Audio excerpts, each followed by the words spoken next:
Hello, BookTube.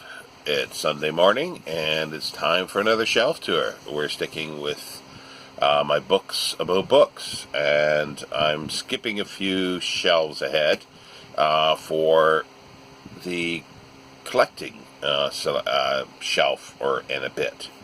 So let's get to it. I will probably need to split this up in two because I've pulled them all off basically to make up some space so I can shimmy stuff around. First one here is, I'm sure it's no surprise to everyone or anyone that loves books. It's an essential volume. If you can find a hardcover, then do so.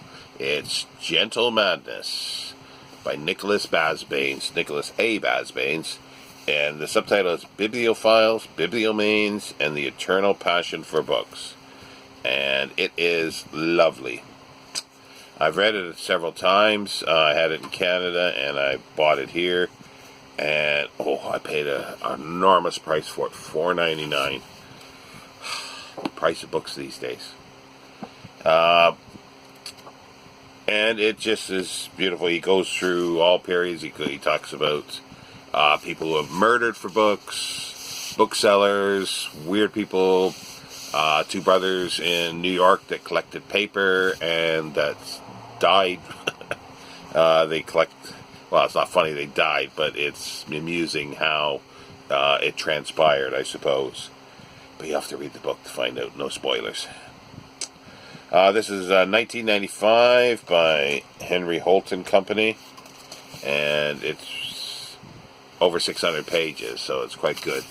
I've got one other book by him. I think there might be another one somewhere, but I have this one, Patience and Fortitude, a roving chronicle of book people, book places, and book culture, Nicholas A. Basbanes. I just picked this up last year, very cheaply. It's sun damaged on the spine. It is HarperCollins, 2001. It says first edition. But as I say, the jacket's faded, which bugs me, but I think for the £1 or £2 that I paid for it, I can live with that, at least for now. I have not read it yet, so I still have the pleasure of doing that. And we've seen this book before, The Bibliomania or The Book Madness, containing some account of the history, symptoms, and cure of this fatal disease in an epistle to Richard Herbert, Esquire, by the Reverend Thomas Frognall Dibdin, Fellow of the Society of Antiquaries. This is obviously a reprint. Originally came out in the early 1800s, 1821 possibly, I can't remember off the top of my head. But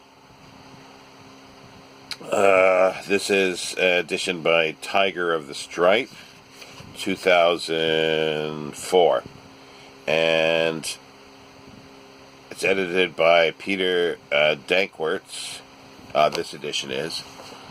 And there's many editions out there, but to get an original one is very difficult. Well, you can do it, but you'll have to dig deep into your pockets, as any of his other books, which they look marvelous. But in some ways, this book is, for me, was more interesting in the footnotes. Dibnall's footnotes, as well as the new editors. But Dibnall's footnotes will name a collector and then go at length and talk about his library and how it sold, the highlights, how much sold for, and yada, yada, yada. It's an annotated edition, so that means at times the author, the editor, will footnote the footnotes. So you get something like this. There's the text of the pages, and there's the footnotes. So there's literally 4 lines of the actual text of the book on 2 pages, and an extra word or two.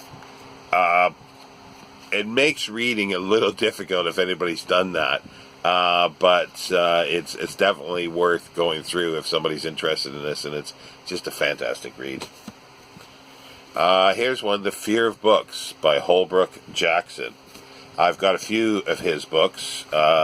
This one here is particularly nice. It's limited edition. It's limited to 2,000 copies. 48 special copies were signed by the author and printed on J. Bartram Green's handmade paper, numbering 1 to 48 in Roman numerals.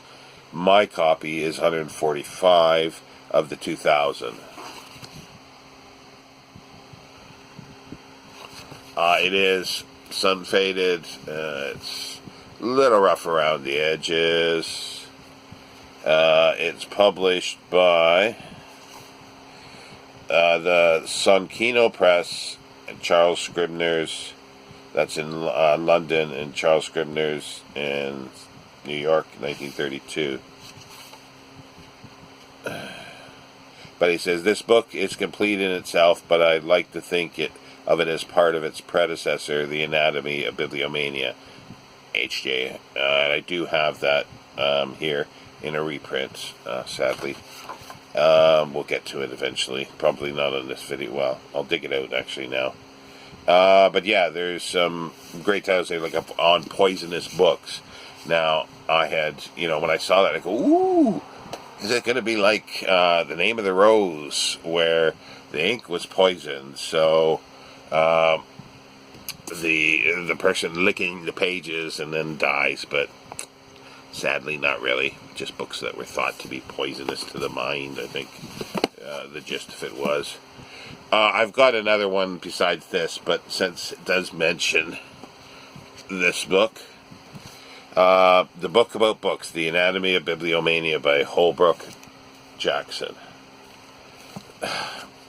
This is a cheap reprint. You can see the pages are brown. It's nasty. It's Anvil Books. I am looking for, at some point, to get a proper edition of this. This is 1981. It was originally published in 1950 by Farrar, Straus and Company. And as he says, it's sort of a part of this, or a continuation at least. Again, it's an indispensable one. And let's continue on here. This one here is rough, but it's quite good. It'd be nice to be able to upgrade this at some point. And it is Books and Bitters, The Adventures of a Bibliophile by A.S.W. Rosenbach. Little Brown and Company, 1927. It's a reprint, second printing.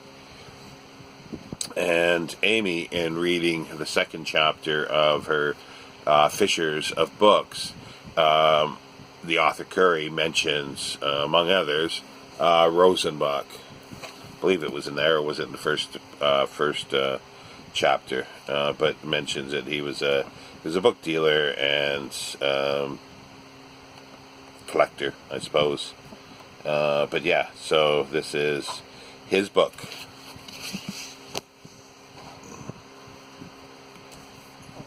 It's a bit of a mixed bag here of stuff. Here is The Man Who Loved Books Too Much. The True Story of a Thief, a Detective, and a World of Literary Obsession by Alison Hoover Bartlett. It's a newer book, published by Riverhead Books in 2009. It's like the 9th printing. And here on the dust jacket flap, it says, unrepentant book thief Gilkey has stolen a fortune in rare books from around the country. Yet unlike most thieves who steal for profit, Gilkey steals for love, the love of books. Perhaps equally obsessive, though, is Ken Saunders, the self-appointed bibliothèque. Driven to catch him, Saunders, a lifelong rare book collector and dealer turned amateur detective, will stop at nothing to catch the thief plaguing his trade. It's a bit OTT, sensational, but interesting. Here's one, David McKittrick, The Invention of Rare Books, Private Interest in Public Memory, 1600 to 1840. We saw his name on the one of the volumes of the history of the book in England. He was the general editor of that book. This is Cambridge, 2018, and it basically talks about why we got rare books, why are they expensive, why, sort of, he tries to answer this anyway. May not like a lot of his answers, but it's interesting because he poses things like, is a rare book just because there's hardly any copies of it? Well, should it be worth a lot of money because there's only 1 or 2 copies?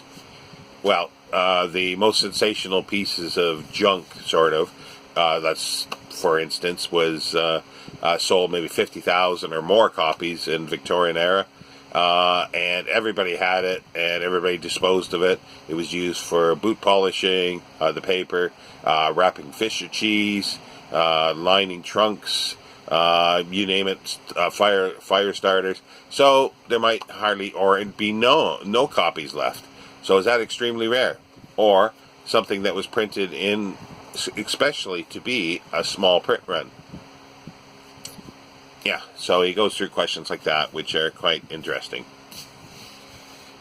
Here is Robertson Davies. It's a collection of essays called The Merry Heart, Reflections on Books, Art, Writing, and Morality in Magic.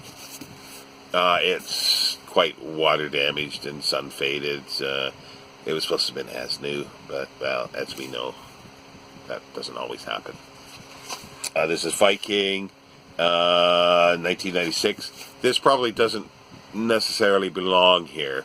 I think I'm going to move it to my essays because it has an interesting, well, it's got a lot of interesting essays, but the one on reading, which I found interesting, where he says, don't read sort of self-vocalizing, don't read fast, pronounce every word in your head, or read aloud, and savor the language because it's precious time, so just savor it. I know that's an anathema to Steve Donahue, but whether you believe it or not, that's what he says, and it's an interesting concept. Here's one here again. The jacket is really rough. It's called Slightly Chipped. Well, yeah, the jacket's very chipped. It's Footnotes in Book Lore by Lawrence and Nancy Goldstone. It says author of Used and Rare.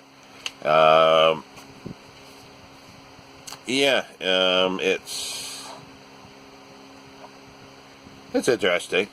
1999 by St. Martin's Press. Here's one of those books that sort of appeared, and I have no idea where it came from. I did not order it. The last one I've got, I got a book, and I never ordered it. It was in a little baggie. It was paperback. It was like a self-help piece of junk. To me, a piece of junk. No interest in it. No idea. No return address. No idea who sent it. But at the same time, I was waiting for a book, a Dan Simmons book, hardcover, that I had ordered from a bookseller. Waited for it, didn't come. Emailed, they said, oh, it was sent. Okay, I wait for it. Email back, said, it hasn't shown up. And they came back with a tracking number, say, yes, it has. It's been received. It's been delivered. So I pull the package out and I look at it and go, okay, that matches. So I sent a photograph back, and they said, and I said, well, thanks for that tracking number. Now I know where this came from. It's not what I ordered. And then they refunded the money. This is Clothing of Books. It's a Penguin book, 2017. It just talks about, the dust jackets and so forth, the covering of books, by Jhumpa Lahiri. It's got a signature, but that looks very, very, just a glance at it, it's a facsimile thing. But again, no idea where that's come from.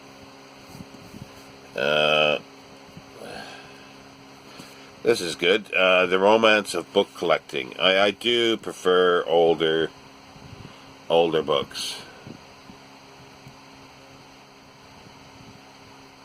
There's some names in here that I'm going to have to track down. I'm getting sidetracked. The Romance of Book Collecting by J.W. Slater. Elliot Stock, 1898, and it's got an interesting book plate in it by Thomas J. Barrett. But it's got, it's got some other in pencil there, and pencil in there that I gotta try to figure out. It's just that, it talks about catalogs. Just again, just a bunch of collections of writings, like some hunting grounds of London. He talks about vagaries of book hunters, Forgotten Lore Society, lucky finds that he's had, comparison of prices from different periods. It's quite interesting. I do like the older one better. This one is A. Edward Newton, and I believe I got a few other books by him as well. It's the greatest book in the world in other papers. Author of the Amenities of Book Collecting, which I do not have. This is John Lane, The Bodley Head, 1926, and he goes through the greatest book in the world. He says is the Bible. And he goes a little bit of history of that and collecting of that. And then Shakespeare, just the other, a royal book collector. He talks about colored plated books. It's a smorgasbord, as usual. This one here, I used to have in Canada, which I really enjoyed, and when I saw that for all of £2, I thought I'd grab it. It's Antiquarian Books and Insider's Guide by Roy Harley Lewis, Arco Publishing, New York, 1978. It's just basically, in this book, Roy Harley Lewis, author of the Book Browser's Guide, I used to have that as well, takes us on a guided tour of the realm of antiquarian books. With a wealth of intriguing information and often hilarious anecdotes, he introduces us to the literary forger, the great names of antiquarian book selling, both past and present, and invites us to the auction room of the workshop of the craftsman binder. So it's quite interesting. It's very short. It's sort of a baby Gentle Madness, I suppose. This one I particularly liked. It's not book collecting per se, it's book collectors. It's The Confessions of an Incurable Collector by Desmond Coke.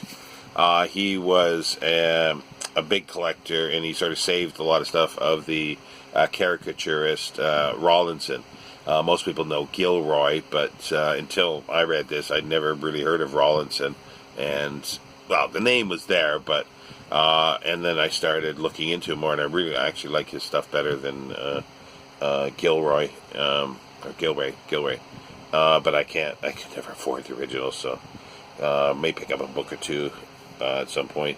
And here's silhouettes. He collected silhouettes as well, and I sort of love that. This was a presentation copy of the book to A.E. Richardson, who was a Georgian architectural historian that lived just south of here in Ampthill. And it was by one of his students, July or June 27th, 1934. This is Chapman and Hall, 1938. No, it can't be 38 because the inscription is 34. 28. I had another X there. I like the frontispiece. It's The Incurable Collector. Yeah, he just goes through his collecting and how he finds stuff. And there are some bits about books, so I do keep it in here, but I really, really enjoyed this. It was a fantastic read. Be careful there, I'll tip everything over. Let's see how far we can get. It's 19, so I'll do a few more. End papers. Yeah, this is the one, Newton here, the Edward Newton. Another one, The Book Collector, masquerading as Master of Hounds, an imaginary portrait by H.J. Brothers on the frontispiece. I love that. Book collector, but he's pretending to be a Master of Hounds. This is Literary Recreations, Dream Children edition, 1933, Little Brown and Company. It is limited to 1,351 copies, and have been printed and inscribed by the author. My copy is 917, and he does a quote here before he signs it. "Sir," said Dr. Johnson, "a man should keep his friendships in constant repair." I don't know if that was written on every single one. No idea. I have not looked that up. Just other papers. He deals with Anthony Trollope, Burton's Anatomy and Another, Lawrence Stern, The Christmas Spirit, catalogs, just a whole mixed bag. So again, that I could conceivably move that to essays, even though they're bookish essays. It's half a one and six of half a dozen of one and six of another. Here's a good one. David A. Randall, Dukedom Large Enough, Reminiscences of a Rare Book Dealer, 1929 to 1956. Now, I'm putting this in the collectors rather than the booksellers section because he bought for a lot of collectors, and he was a collector himself. I haven't read it all yet.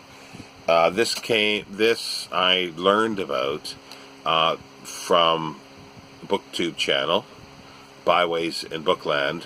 Jason Harrigan showed this, and that looked interesting, so I thought I'd buy a copy. I think it was less than £5 with shipping when it came, and I was a bit surprised when I got it. Well, the condition was sort of what I expected, because it was described more or less correctly, and it says, there's an inscription on the half title page or something like that. Okay, fine. It's cheap. Well, it turns out it's from the library of Percy H. Muir, and the inscription is from the author, signed by the author, for Percy, but for whom much of the best of this would not have happened, and, in brackets, hopefully, it all still goes on. Dave Randall.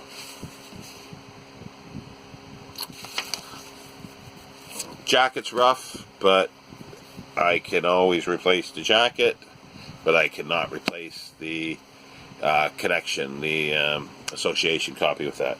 Now, Percy H. Muir was an author in his own right, and here's, let's continue with this one here, first of all. It's Random House, New York, 1969. And Percy H. Muir. This is a good book collecting as a hobby in a series of letters to everyman. They're just wonderful little letters about book collecting. It's rough, jacket, and there's the sequel to it, I think, More Letters for Everyman. And I've got another book that's edited by him, and he's written quite a bit of stuff, but this is quite nice. It's a little slim volume if you can find it, and it says How to Begin and stuff like that. That's the titles. So printed and published by Grampole Publications Limited, London and Chesham, 1945. And like letter one is How to Begin, What Shall I Collect, How to Judge Values, and so forth. So I'll do one more and it completes the pile here. No, I won't do this one. I'll do this one, sorry, because that needs to go with some other ones. Collecting Bookmarks, A.W. Goish, not particularly books, but peripherally related.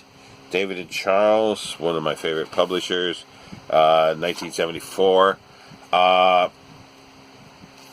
It's what you'd expect. Lots, no color though. That's the sad thing, or very little if there is any. I don't remember any color.